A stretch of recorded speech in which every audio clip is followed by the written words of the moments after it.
Hey guys, I'm way back at it again, and this time I'm talking about whether you as a student in 2020 or as a parent of a student in 2020 going through hard times.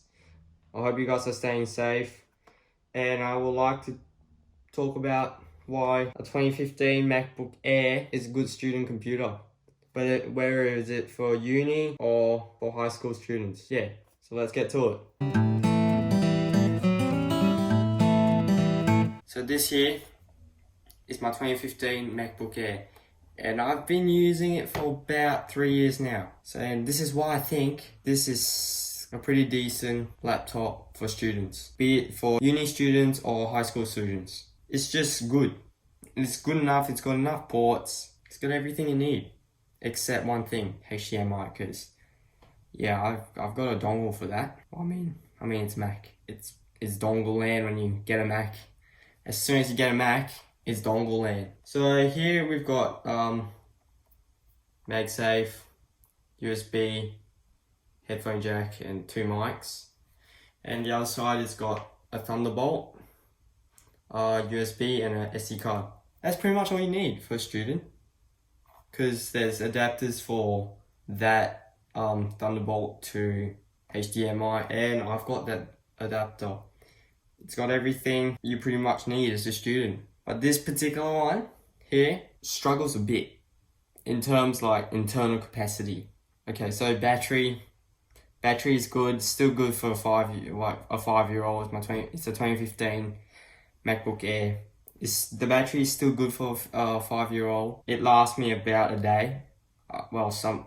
Depends on how I use it. I can get home about 3 o'clock in the afternoon and I've still got 40 to 50% of battery. Sometimes it might run flat, sometimes it's less than 40 or 50. But other than that, it's pretty decent, and it's light too. It's like very light. Like I'm not the strongest in the world. I'm probably one of the weakest in the world, but this thing's light. It's very light, and it's just portable everywhere you go. Yeah, and it's got a few scuffs here and there. I mean, it's metal, so it's bound to have a few scuffs here and there. Yeah, so I got no idea about any MacBook Airs, especially in this period.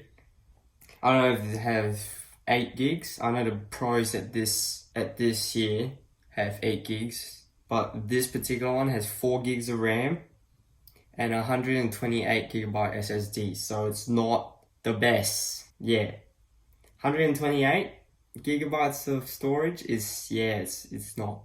That is not good. You don't want to buy a laptop with 128 gigabytes of storage. You're just not going to get through a year with that amount. Yeah. You can always get an external hard drive, so yeah.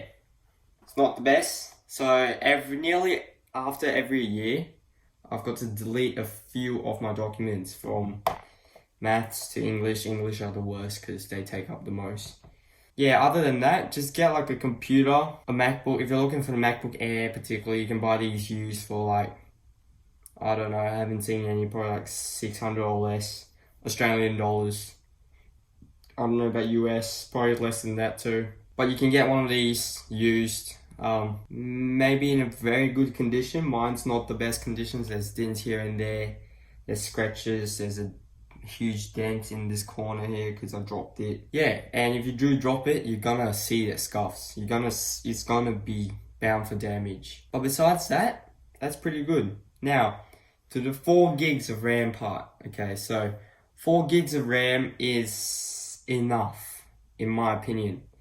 Enough for a normal student, like opening Word documents, PowerPoints, Excel, OneNote, Outlook, any of the Microsoft stuff. It's just scratch. Okay, so 4 gigs of RAM, which I've got here particularly, a 4 gig of RAM, is enough for like a typical student. So like, get to school, maybe with a few bumps here and there, but it's gonna get through that because I've done these with that. But if you're a student a media student, to be pretty much that, media student, if you're gonna use your Mac for media stuff, editing, video editing, I don't know, making music, sound and all this, 4 gigs of RAM I personally think 4 gigs of RAM is not gonna be enough. You need at least an 8 gig.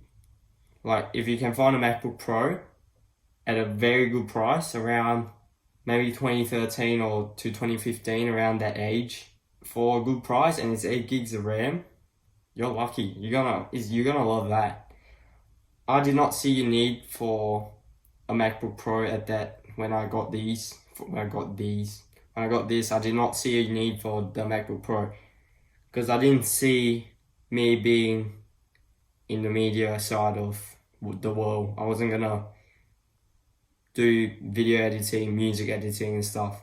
So I did not get the Pro. And I've sort of regret that because yes, 4 gigs of RAM is enough to surf the web and all those Microsoft stuff. It will struggle sometimes. If you've got too many tabs open, or like you're watching a YouTube video in one tab and you're doing work, split screen and stuff, it's gonna struggle a little bit. You're gonna see lag, but it's not lag city. Okay, there's lag, but it's not lag city. And maybe a few games. I've gamed with this Conquer.io. I've gamed with this first few weeks of finding out that game. It handled it perfect. I don't know, about 60 or maybe even more frames. But after a few weeks, after a Mac OS update, it kind of screwed it up. So I haven't actually played that for a long time because it became lag city when I played Conquer. So I've given up there. That's another thing, that this particular MacBook Air is not for gamers. You can maybe get away with light games, but if you're gonna do like heavy games, first shooters and all this MacBook Air, I don't think it's gonna handle it very well. Or media consumption. It's not gonna handle it any way, shape or form. But if you're gonna do just normal work like a normal student, you're not like me, a gamer half the time at school, just to get decent results. Hope so. Anyway, if you're a decent student and you do proper work, then yeah, the MacBook Air 2015 or any other MacBook Airs, I don't know. Like, if you can afford like the newer ones and you can live with Thunderbolts, then go for it. It's not, USB-C, sorry.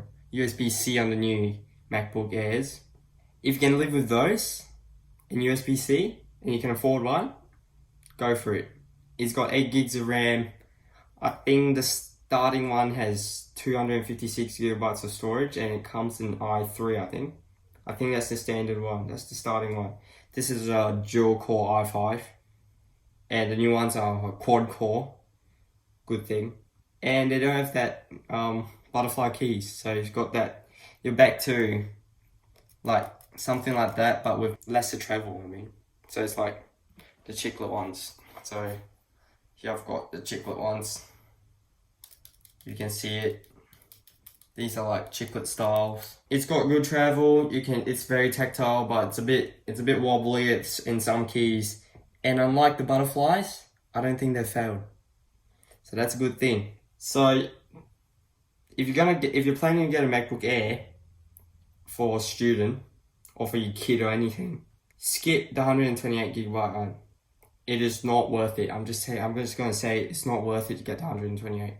You're just gonna put your child or yourself through hell, because I've been through that and I did not like it. Well, I still go through it because this is the particular one. But the other reason why I like the 2015 or the 2017 one and below is it's got plenty of ports on both sides. It's not only USB-C. So you can connect anything, especially to USBs. That is lovely. Because like, I could have my USB in, because 128 gigabytes of storage is not enough. I can have my USB in. My friend's like, yeah, you're away, can I borrow your thing? I'd be like, yeah, sure. Come on in, plug it in, and I'll transfer it over. Other than that, this is a beautiful computer. I do like it. And with all these current macOS updates, like the Catalina, This has Catalina. It does help with battery life. I have seen that. I have got above 50% at the end of the day, and I've used it every period. I've got 4 periods a day. I have survived 50% without gaming. That's usually on Thursday because I don't have like a spare. But anyway, yeah. If you're like a music student like me, I'm a music student, but I'm not a music production student because I don't like make music and stuff. I only compose like traditional music. So I use Musical 3 on this guy, MacBook Air. I use Musical 3 on here, and yeah, nah, it drains it. It drains it like crazy. It drains it like so bad. So yeah, if you're using Musical 3 or any other music traditional stuff, this might not be the computer for you. You would like to find a decent computer that can handle that stuff, that has enough battery life to do it, to handle that, because it can drain 20% in like 10 minutes, 10 or 20 minutes. It can just drain it like crazy. And a 70-minute class with Musical 3 open is dead, pretty much dead. I can get to the next class with 30%. And if I'm gonna do work in that class, it's like Word document or PowerPoint. And if I do PowerPoint, it's gonna drain it even more. And I might save it. And by the first 2 periods of the day, these could be flat in like no time. So yeah, if your school allows you to charge it by all means. Because my school doesn't, but some teachers, there are some nice teachers that just allow you to do it. And I do have some good teachers that allow me to do it. Thanks, teachers out there. Yeah, and it does help to have a charged laptop. And another thing, talking about charging, it's got MagSafe. So the 2017 MacBook Airs and below have MagSafe. And geez, MagSafe, it is so good. It saved me a couple of times. Yeah, like you can be walking into a room and you completely forget that you're charging, or like your cable could be hanging out of the doorway. You just open the door, you just walk in, you kick that cable. Your computer's not going to go flying off the desk. It's going to stay there. Instead of that, the cable's just going to fly up. That's probably why I went for MagSafe. I don't know, maybe I was I didn't want to put too much effort, but yeah, MagSafe has saved me a couple of times, and that's good. Another thing I want to talk about is the screen.